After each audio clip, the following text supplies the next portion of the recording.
apa kabar kalian semuanya? Semoga tetap dalam kondisi yang sehat dan tetap semangat selalu ya. Nah, pada kesempatan hari ini kita akan melanjutkan pembelajaran kita mengenai materi listrik statis. Nah, pada hari ini kita akan melanjutkan belajar mengenai aplikasi dari listrik statis. Nah, kuncinya aplikasi yang akan kita pelajari hari ini tuh sering kali loh kita gunakan, tapi mungkin kita jarang melihatnya. Kenapa? Karena ukurannya relatif kecil dan dia umumnya digunakan dalam rangkaian elektronik. Komponen yang kita pelajari hari ini disebut dengan kapasitor. Tahukah kalian mengenai kapasitor? Apa sih bedanya kapasitor dan sebuah baterai berikut ini?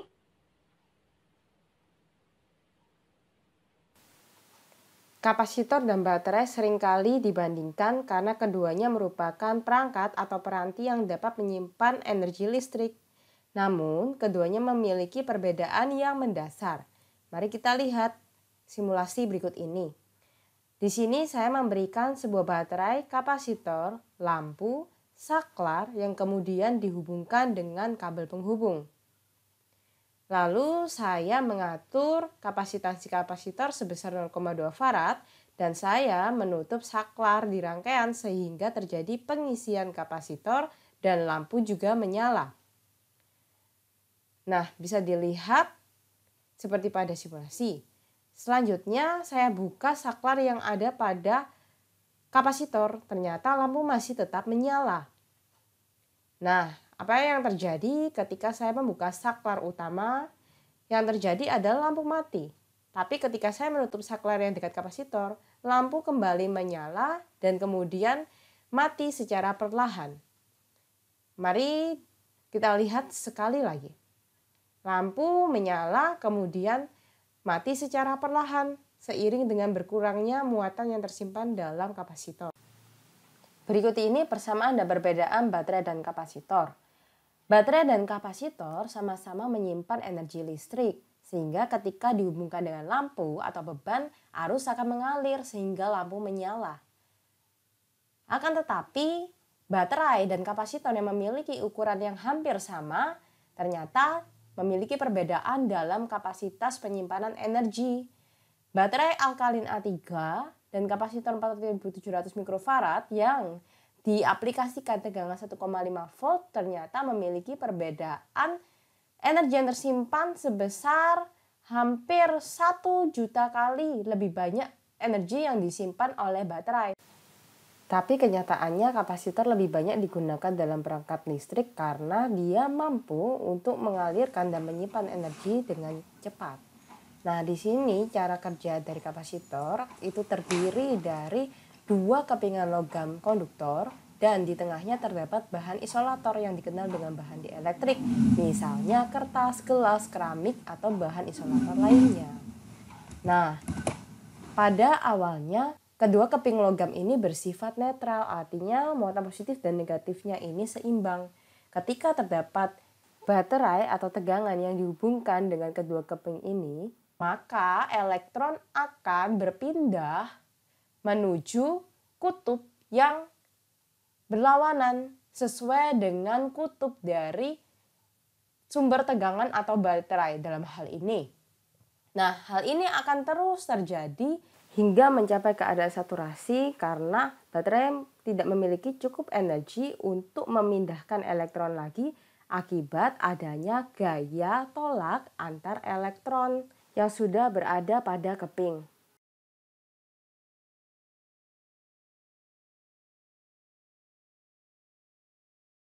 Sehingga di keping yang sebelah kanan menjadi muatan negatif, sedangkan yang sebelah kiri menjadi muatan positif. Nah, adanya muatan positif dan negatif yang dipisahkan jarak menimbulkan adanya medan listrik yang arahnya dari muatan positif menuju muatan negatif.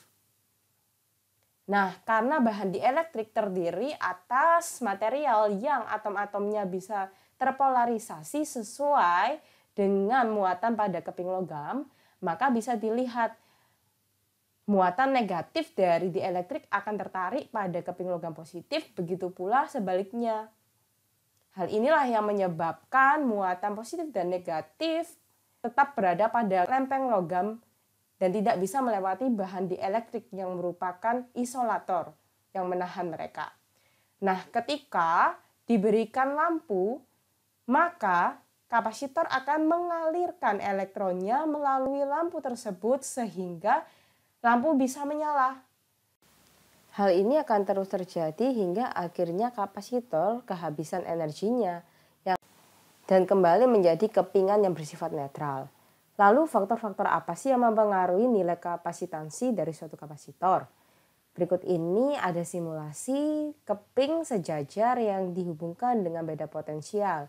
Dapat dilihat ketika diaplikasikan beda potensial, maka menurut arah dari kutub baterai, logam pun akan menyesuaikan kutub positif dan kutub negatifnya. Nah, arah dari medan listriknya akan menuju dari keping yang bermuatan positif ke muatan negatif. Nah, apa yang terjadi ketika kita sekarang ingin meninjau nilai kapasitansi atau kemampuan dari kapasitor ini untuk menyimpan muatan? Kita lihat dari grafiknya. Nah, ini dipengaruhi oleh bahan elektriknya. Misalkan diganti dengan bahan dielektrik yang nilainya lebih besar, maka kapasitansinya juga makin besar. Lalu faktor yang kedua, jarak antar keping. Ketika kita memperkecil jarak antar keduanya, yang terjadi adalah kapasitansinya semakin meningkat. Dan ketika kita memperlebar jarak antar kedua keping ini, maka bisa dilihat bahwa kapasitansinya akan semakin berkurang. Lalu faktor yang ketiga kita perlihatkan adalah luas penampang atau A. Dari sini kita lihat semakin besar dari luas penampangnya, maka kapasitasnya juga makin besar. Lalu coba kita lihat kalau kita ubah beda potensialnya.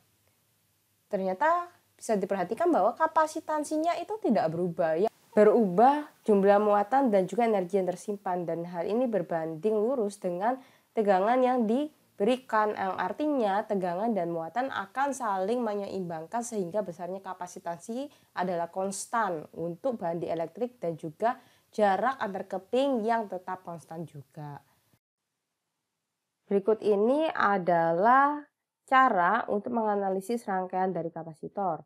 Yang pertama akan coba kita lihat rangkaian kapasitor sederhana yang terdiri dari sebuah kapasitor yang dihubungkan dengan sumber tegangan atau baterai. Nah, di sini kita akan ukur beda potensialnya menggunakan multimeter. Nah, probe atau kabel yang merah itu untuk kutub positif, yang hitam untuk kutub negatif. Nah, kita letakkan seturut dengan arah dari polaritas baterai, yang atas positif, yang bawah negatif, sehingga keping logam pun yang atas menjadi positif, yang bawah pun negatif ketika kita aplikasikan tegangan 1,5 volt. Nah, sekarang kita akan lihat susunan seri dua kapasitor. Di sini kita akan ukur tegangan total. Tegangan totalnya 1,5 volt. Lalu bagaimana tegangan pada masing-masing ujung kapasitor? Yang pertama pada C1 berarti setengahnya 0,75 dan C2 juga 0,75. Kalau susunan seri 3 kapasitor, berarti pada masing-masingnya adalah 1,5 bagi 3. Artinya V total pada seri itu adalah penjumlahan dari masing-masing tegangan pada kapasitor. Nah, kalau susunannya paralel. Nah, untuk paralel ini tegangan totalnya itu sama dengan tegangan pada masing-masing kapasitor. Pada ujung-ujungnya ketika diukur tegangannya sama dengan tegangan totalnya. Nah, sekarang coba kalau misalnya kita lihat untuk 3 kapasitor yang disusun secara paralel. Nah, sama seperti sebelumnya, tegangan totalnya 1,5 volt. Kemudian pada ujung-ujungnya juga sama, ujung-ujung kapasitornya adalah 1,5 volt. Disimpulkan bahwa tegangan total pada rangkaian paralel itu sama dengan tegangan pada masing-masing kapasitor. Berikut ini adalah jenis-jenis kapasitor atau kondensator. Ada dua jenis kapasitor, yaitu nonpolar dan polar. Untuk kapasitor nonpolar, di sini tidak memiliki kutub positif atau negatif. Nah, jadi meletakkan pada rangkaian pun kita tidak perlu khawatir karena dia akan tetap bekerja meskipun kita tidak memperhatikan mana yang positif dan negatif. Berikut ini adalah beberapa contoh aplikasi dari kapasitor. Kapasitor banyak sekali digunakan dalam berbagai bidang kehidupan, khususnya dalam bidang elektronika. Nah, misalnya dalam penggunaannya di dalam power supply ataupun dalam rangkaian listrik PC atau komputer. Selain itu, bisa juga digunakan untuk rangkaian flip-flop. Artinya apa? Kapasitor ini akan membantu lampu bisa berkedip menyala secara bergantian. Nah, berikut ini kita akan mulai memasuki materi mengenai kapasitas kapasitor. Nah, sebelum kita mengenal mengenai kapasitas kapasitor, mari kita mengenal terlebih dahulu siapa sih penemu dari kapasitas kapasitor ini, yaitu Michael Faraday. Nah, yang dinamakan dengan kapasitas kapasitor adalah jumlah atau banyaknya muatan yang dapat ditampung oleh kapasitor. Nah, ada istilah lainnya yaitu kapasitansi. Nah, sebenarnya kapasitas kapasitor dan kapasitansi ini adalah hal yang sama. Tetapi ketika menyebut kata kapasitansi, ini menjadi lebih spesifik karena dia menunjukkan suatu ukuran kapasitas dari kapasitor dalam menyimpan muatan ketika diaplikasikan tegangan atau beda potensial tertentu pada kapasitor tersebut. Nah, untuk lebih mudahnya dapat dituliskan dalam perumusan berikut. Kapasitansi atau kapasitas kapasitor simbolnya C, C-nya tapi C besar, sama dengan banyaknya muatan Q yang dapat disimpan tiap beda potensial V tertentu. Nah, satuannya untuk C, kapasitansi ini adalah farad. Q, bisa Q kecil atau Q besar, ini sama artinya muatan, satuannya coulomb. Kemudian V ini adalah beda potensial atau tegangan, satuannya volt atau V besar. Nah, selanjutnya berikut ini adalah perumusan lain dari kapasitas kapasitor. Nah, untuk yang tadi kita tahu bahwa C, kita tuliskan di sini bahwa C itu adalah Q dibagi V tegangan. Nah, sekarang kita melihat dulu di sini ada dua contoh. Yang sebelah kiri ada dua keping sejajar. Tentunya di sini ada muatannya ya, karena setiap benda atau material itu pasti memiliki atom-atom ya kan. Nah, ketika dia diberikan tegangan atau baterai di sini, maka seperti yang tadi dijelaskan akan terjadi pengutupan atau polarisasi. Di sini misalkan kutubnya positif, yang merah ini, sedangkan yang biru negatif. Jadi di sini di keping yang sebelah kiri ini muatannya positif, sedangkan keping yang sebelah kanan ini muatannya negatif, bergantung arah dari tegangan yang diaplikasikan. Nah, dan di sebelah kanan sini itu sama seperti yang sebelah kiri, tetapi bedanya diberikan suatu bahan dielektrik isolator. Bisa air, bisa gelas, bisa udara. Nah, yang penting di sini adalah bahan isolator. Kemudian yang bisa kita tuliskan nih tadi C sama dengan Q dibagi V ya kan. Tapi kita harus mengingat juga bahwa V atau potensial listrik itu bisa dituliskan menjadi E medan listrik dikalikan D. D di sini adalah jarak antar kepingnya. Nah, kita sekarang lihat lagi. Medan listrik E di sini apakah ditimbulkan oleh satu muatan saja atau banyak muatan? Nah, seperti yang kita lihat di sini muatannya tersebar rata gitu kan. Negatif, positif tersebar rata. Jadi, untuk memudahkan E ini kita menggunakan hukum Gauss yang sebelumnya kita belajar, yang hukum Gauss tapi untuk keping sejajar. Nah, ingat pada keping sejajar hukum Gaussnya E sama dengan Q dibagi A luas penampang kalikan epsilon 0. Ini adalah permitivitas di ruang vakum.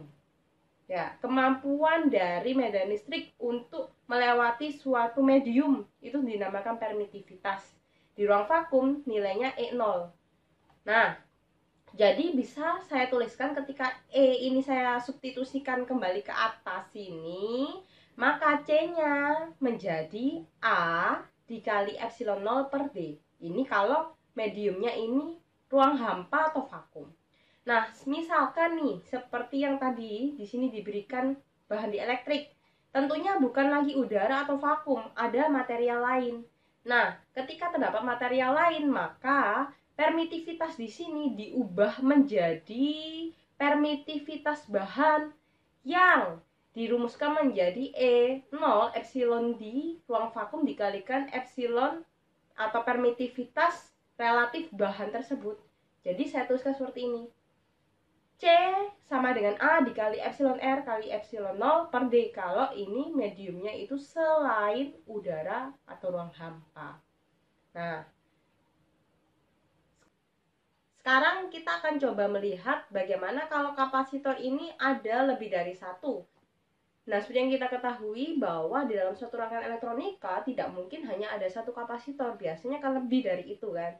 Nah, di sini kita mengenal dua rangkaian dasar, yaitu rangkaian paralel dan rangkaian yang seri.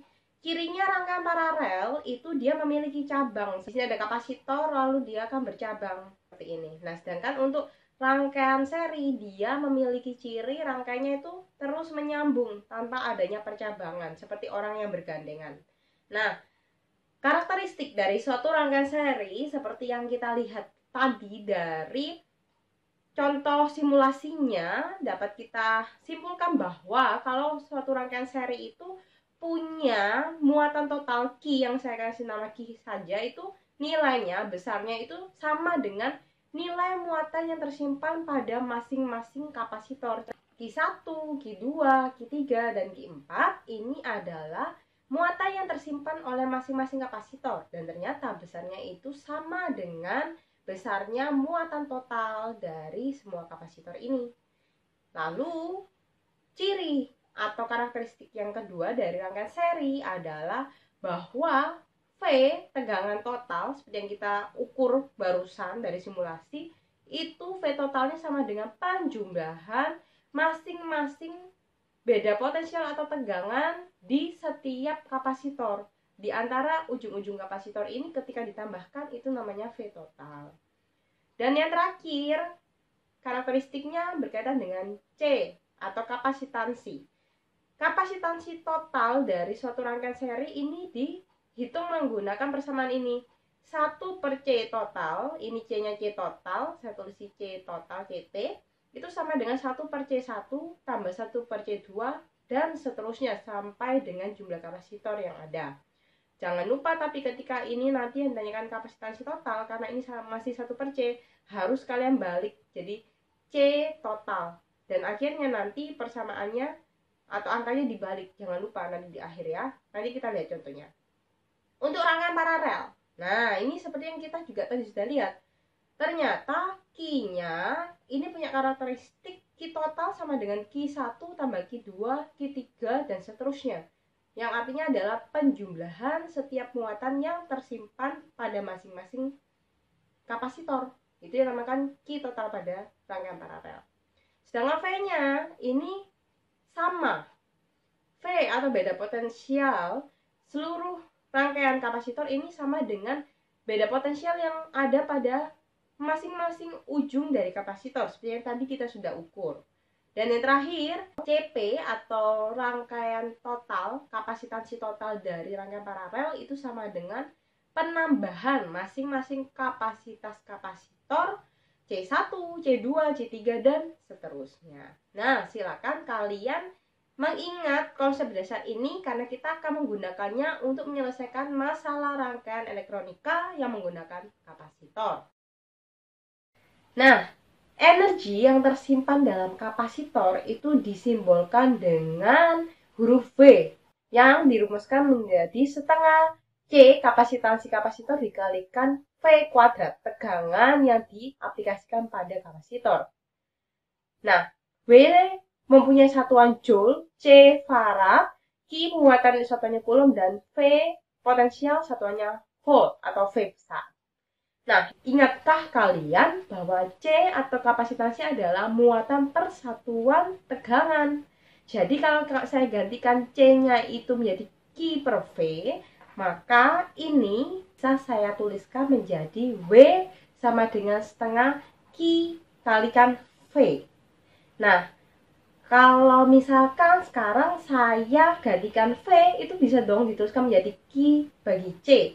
Sehingga persamaan saya ini bisa kembali saya tuliskan menjadi W sama dengan setengah dikali Q kuadrat per C. Nah, ketiga rumus dari energi ini dapat digunakan bergantung variabel mana yang kalian ketahui. Seperti itu. Jadi kalian harus bisa menentukan terlebih dahulu. Di sini ada satu contoh soal dari buku Handout Gloria di halaman 23. Silakan kalian coba mengikuti saya untuk nomor 1 dan nomor 3, tapi tidak akan seluruhnya saya bahas. Ada yang harus kalian kerjakan secara mandiri. Nah, ini misalkan ya, yang untuk nomor 1 ada dua kapasitor 5 piko dan 20 pikofarad dihubungkan secara seri seperti pada gambar dengan tegangan 400 volt. Berapakah energi dari rangkaian? Nah, seperti yang tadi kita sudah pelajari, kita harus cari dulu rangkaian total dari kapasitornya berapa. Karena ini seri, jadi 1 per C sama dengan 1 per C1 tambah 1 per C2. Lalu tinggal dimasukkan 1 per 5 tambah 1 per 20. Hasilnya adalah, kita samakan dulu penyebutnya. 1 per C sama dengan 5 per 20. Nah, karena yang tadi saya bilang, ini kan masih 1 per C, harus dibalik. Nah, ketika dibalik menjadi 20 per 5. Artinya 4. Jangan lupa satuannya masih piko. Nah, 1 pikofarad itu sama dengan 10 pangkat minus 12 farad. Nah, apa sampai sini? Enggak, karena yang tanyakan W. Yang kita punya datanya adalah C total dan V. Nah, berarti kita pakai W sama dengan setengah kali C kali V kuadrat. Setengah kali 4 kali 10 pangkat minus 12 V kuadrat, berarti 400 kuadrat. Dan hasilnya adalah 3,2 kali 10 pangkat minus 7. Satuan energi adalah joule. Nah, mudah kan ya? Oke, sekarang untuk 1B. Berapa energi tiap kapasitor ya? Kita hitung satu-satu kalau begitu. Karena kita hitung satu-satu. Nah, kita identifikasi dulu. Di sini rangkaiannya rangkaian seri kan? Berarti Q total sama dengan C dikalikan V, ya kan? Tadi ketemu C-nya 4 kali 10 pangkat minus 12, V totalnya 400, berarti Q totalnya 1,6 kali 10 pangkat minus 9 coulomb. Nah, karena ini rangkaiannya seri, sifat dari rangkaian seri adalah Q total sama dengan Q atau muatan pada masing-masing kapasitor. Boleh dong saya tuliskan Q sama dengan Q1 sama dengan Q2. Q-nya Q total ya ini. Jadi kalau ditanyakan berapa sih energi tiap kapasitor, berarti W1 pada kapasitor 1 setengah kali Q kuadrat per C1 loh. Bu, kenapa kita pakai rumus yang ini? Kita pakai rumus yang ini karena kita tahu ditanyakan energi di tiap kapasitor. Nah, karena Q-nya ini kita tahu Q1, ya berarti kita gunakan Q-nya Q total karena sama dibagi C1, karena yang ditanyakan adalah pada kapasitor C1. Nah, tinggal dimasukkan angkanya, ketemunya 2,56 kali 10 min 7. Sama halnya dengan B2. Berarti C-nya menggunakan C2, Q-nya sama karena seri menggunakan Q total. Hasilnya ketemu 6,4 kali 10 pangkat min 8 joule. Dari sini kita bisa simpulkan bahwa semakin besar kapasitansinya, energi yang tersimpan pun akan semakin kecil. Betul ya? Oke. Kita lihat contoh soal yang di nomor 3. Untuk nomor 3 ini akan sedikit lebih kompleks, tapi sebenarnya mudah kalau kita bisa menyederhanakan. Nah, cara yang pertama, misalkan di sini kita punya kapasitornya ada 8 buah. Lalu ditanyakan berapa sih rangkaian pengganti atau kapasitas total dari titik antara A dan B. Antara A dan B ini kalau digambarkan seperti di sini, A ini B. Nah, andai kan di sini diberikan suatu tegangan, karena di sini ini open circuit, artinya di sini itu tidak akan digunakan. Sehingga ketika ditanyakan C antara A dan B, titik A dan B ini, yang digunakan hanyalah C1, C2, C4, C5, C7, dan C8. Nah, perhitungannya seperti apa? Kita harus mulainya secara bertahap, dimulai dari yang sebelah kanan terlebih dahulu. Karena di sini kita lihat mereka ini karakteristiknya tidak bercabang, artinya seri. Sehingga C2, C8, dan C5 kita serikan menjadi CS1.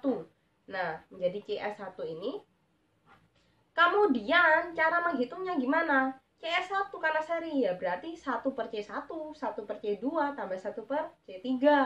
Tinggal dimasukkan nilainya, ketemu CS1 sama dengan 1/3 mikrofarad atau 0,3 mikrofarad. Nah, setelah itu kita lihat di sini. Ini bentuknya seri atau paralel? Nah, karena ini ada cabangnya, maka ini menjadi rangkaian paralel. Saya tuliskan di sini menjadi CP. Nah, kalau untuk CP, dia punya cara perhitungan ditambah. Berarti C7 ditambah CS1. Nah, ini maksudnya cara menghitung CP ini diambil dari sini. Nah, ini cara menghitungnya. C7 ditambah CS1 nilainya adalah 4/3 mikrofarad. Dan yang terakhir adalah kita lihat ini semua dalam bentuk rangkaian seri. Oke. Ketika ini dalam rangkaian seri, maka di 1/C sama dengan 1/C1 tambah 1/CP tambah 1/C4. Tinggal dimasukkan angkanya, disamakan penyebutnya, dan jangan lupa nanti dibalik di akhir ya. Sehingga kalau ini dihitung dibalik jangan lupa. Ini kan bakal dihitung 11/4. Jadi 4/11 mikrofarad. Inilah rangkaian pengganti dari rangkaian antara titik A dan B. Kalau misalkan tanyakan rangkaian pengganti antara A dan C. A dan C ini gambarnya ini di sini. Nah, karena di sini A, di sini C, ketika ini diberikan suatu tegangan, bayangkan ada aliran air ini. Seret.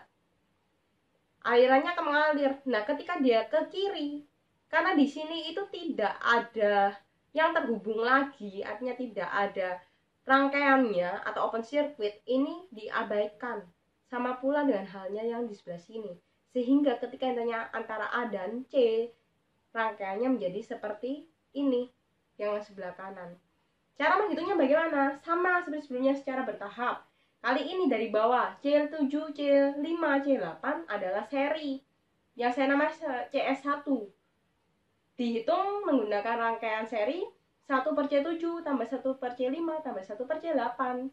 Dimasukkan angkanya, ketemu nilainya 1/3 mikrofarad. Kemudian setelah CS1, kamu lihat dulu apa lagi yang bisa dikerjakan, yaitu yang tengah. Yang di tengah ini C2 dan CS1 ini paralel. Seperti yang dituliskan di sini, ditambahkan C2 tambah CS1 berarti 1 tambah 1/3 sama dengan 4/3 mikrofarad. Dan yang terakhir ini menjadi rangkaian seri seluruhnya karena yang di sini sudah menjadi CP, ya kan? Setelah itu tinggal dilakukan secara seri. 1/C sama dengan 1/C1 tambah 1/CP tambah 1/C3. Nah, kita masukkan angkanya, ketemulah 1/1 ditambah 3/4 tambah 1/1. Berarti 1/C sama dengan 4 tambah 3 tambah 4. Ini kita samakan penyebutnya dulu ya. Lalu jangan lupa dibalik, berarti C-nya sama dengan 4/11 mikrofarad. Nah, untuk yang ini adalah cara kerja awalnya. Karena yang ditanyakan antara titik A dan D, maka yang di sebelah sini dan sini, C4 dan C3-nya diabaikan. Jadinya rangkaian sebelah kanan. Silakan kalian kerjakan sendiri, lalu tuliskan caranya lengkap, lalu kalian submit di Schoology. Oke, demikian yang bisa saya sampaikan untuk hari ini. Apabila masih ada kurang jelas atau pertanyaan, silakan disampaikan di kolom diskusi Schoology. Nah, untuk pertemuan kita sudah selesai. Pada pertemuan selanjutnya kita akan ada Zoom meeting. Nah, di Zoom meeting ini akan saya adakan kuis secara online. Jadi kalian wajib belajar dari seluruh materi tentang listrik statis. Saya akan adakan kuis sekitar 20 menit. Dan sisanya kita akan gunakan untuk masuk ke materi baru mengenai kemagnetan. Silakan kalian mempersiapkan dengan baik dan selamat belajar. Tuhan Yesus memberkati.